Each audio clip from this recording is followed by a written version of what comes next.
Ja, weil wir gestern haben wir wieder richtig gesoffen, gestern haben wir wieder richtig Party gemacht.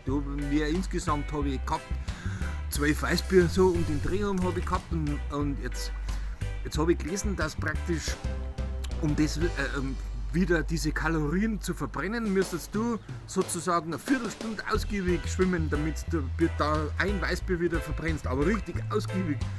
Und jetzt kann ich schauen, jetzt kann ich 3 Stunden, 3 Stunden muss ich jetzt schwimmen. Okay.